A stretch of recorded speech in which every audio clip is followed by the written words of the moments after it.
जिसको काले दिवस के रूप में मनाती है, हमने 25 तारीख को जिला मुख्यालय पर प्रदेश की योजना से काला दिवस मनाया। लेकिन मुझे ऐसा लगा कि भारतीय जनता पार्टी ने वर्तमान परिस्थितियों को ध्यान में रखते हुए एक लोकतंत्र में एक बहुत बड़ा हादसा, एक बहुत बड़ी घटना हुई 25 जून 1975 को, और उस घटना को वर्तमान परिप्रेक्ष्य में जिन लोगों के द्वारा घटित किया गया उनके द्वारा उसकी दुहाई दी जा रही। शायद इसीलिए प्रदेश नेतृत्व में ये जानकारी एक आम जन तक, आम कार्यकर्ता तक पहुंचे। इसके लिए ये जो काला दिवस है, जो आपातकाल है, उसके विषय में विधानसभा से नीचे मंडल और बूथ स्तर तक कार्यकर्ताओं को उसकी जानकारी हो। इसके लिए विधानसभा पर इस तरह के कार्यक्रमों का आयोजन करना सुनिश्चित किया। और इसी क्रम में आज यहाँ हमारे बीच में विधानसभा 84 का ये आपातकाल और काला दिवस के रूप में हम यहाँ जो सब लोग एकत्रित हुए हैं, जिनमें इस कार्यक्रम के मुख्य वक्ता के रूप में हमारे वरिष्ठ नेता, पूर्व सांसद, पूर्व मंत्री आदरणीय कनकजीवा साहब, पूर्व प्रदेश के मंत्री और भारतीय जनता पार्टी प्रदेश के महामंत्री और 84 विधानसभा के लाडले आदमी सुशील जी, इस कार्यक्रम के प्रभारी आदरणीय सुरेश साहब, विधानसभा के इस कार्यक्रम के प्रभारी आदरणीय नागराम जी, सह प्रभारी भाई राजेश जी, आदरणीय दीनदयाल जी, माननीय प्रधान जी कारियाल जी, माननीय महेंद्र जी और सभी हमारे मंडल के अध्यक्ष, सभी जिले के पदाधिकारी और मेरे सम्मुख उपस्थित सभी भारतीय जनता पार्टी के दायित्ववान कार्यकर्ता बंधुओं और सभी जनप्रतिनिधि।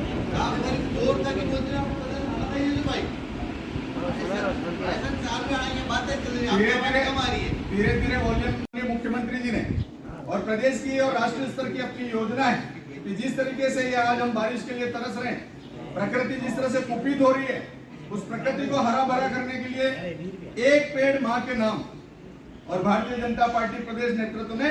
हमसे अपेक्षा की है कि हम प्रत्येक शक्ति केंद्र पर 370 पौधे लगाएं। सरकार के द्वारा, पंचायत द्वारा खड्डे खुदाए जा रहे हैं, सरकार के द्वारा पौधे उपलब्ध कराए जा रहे हैं, लेकिन हम लोग भारतीय जनता पार्टी के कार्यकर्ता अपने बूथ और शक्ति केंद्र पर अपन उस पंचायत की व्यवस्था में सहयोगी बने और पेड़ लगाने तक ही सीमित नहीं रहे। हम उस एक पेड़ को भी गोद लेकर के रखें, उसको बड़ा करने का, उसके संरक्षण और उसके संवर्धन की व्यवस्था भी हम सब लोग करें। ऐसा 6 जुलाई को हमारा ये महत्वाकांक्षी कार्यक्रम जो होने वाला है, उसमें सब कार्यकर्ताओं की सहभागिता अपने शक्ति केंद्र पर हो। और विशेष करके इस 6 जुलाई को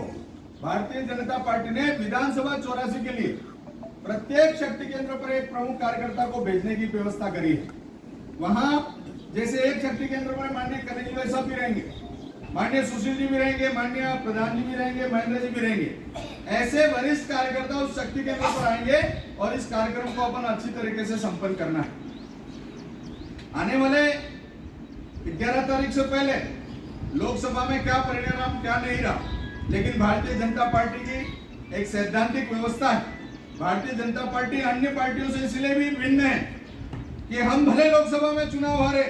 लेकिन राष्ट्रीय नेतृत्व ने तय किया है कि जिन मतदाताओं ने भारतीय जनता पार्टी के पक्ष में मतदान किया, उस जनता जनार्दन का आभार व्यक्त करने के लिए प्रत्येक विधानसभा में मतदाताओं का आभार और अभिनंदन करने के लिए हम कार्यक्रम का आयोजन करने वाले। उसकी तिथि भी हम तय कर रहे हैं 11 तारीख से पहले, और उस कार्यक्रम को 84 विधानसभा में अपन भव्य और दिव्य कार्यक्रम बनाएंगे। ऐसी व्यवस्था हम लोग यहाँ बैठ के करने वाले हैं 11 तारीख से पहले। 13 तारीख को हमारी प्रदेश की कार्य समिति होने वाली, और उस प्रदेश की कार्य समिति में मंडल के महामंत्री से ऊपर के पदाधिकारी जो अपेक्षित हैं, उनको 13 तारीख को वहां पहुंचना है, उनको सूचना भी मिलने वाली। आने वाले समय में भारतीय जनता पार्टी की सदस्यता अभियान भी चलने वाला है, अनेक कार्यक्रम आने वाले, लेकिन 84 विधानसभा में इन सारे कार्यक्रमों के साथ साथ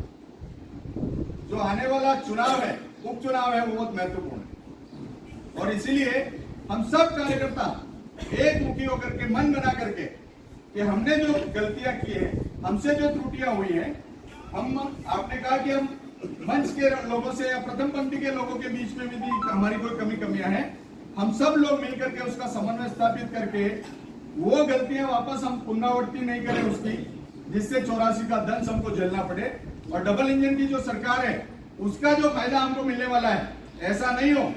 कि हमारे उन आपसी मनमुटाव की वजह से, एक दूसरे की नाराजगी की वजह से हम लोग पिछड़ जाए। इसलिए आप सब कार्यकर्ता बंधुओं से मेरा यही विनम्रता पूर्वक आग्रह है कि हम सब लोग मिलकर के एक मुट्ठी होकर के आने वाले समय में ये चुनाव अपन लड़ेंगे, क्योंकि हमारा कोई कैंडिडेट नहीं है। भारतीय जनता पार्टी के कार्यकर्ता के लिए कमल का फूल ही हमारा कैंडिडेट है।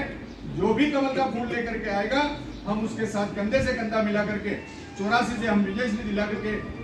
भेजेंगे। ऐसा संकल्प लेकर के हम सबको जाना है। तो मैं आप सबके प्रति, मंचासीन अतिथियों के प्रति, माननीय कनंजी भाई साहब, आचार्य सुशील जी और सभी के प्रति आभार और अभिनंदन करते हुए पुनश्च सुरेश जी, नानू भाई और राजेश जी का इस कार्यक्रम के सफल आयोजन के लिए आभार व्यक्त करते हुए अपनी बात को यहीं विराम करता हूँ। जय हिंद।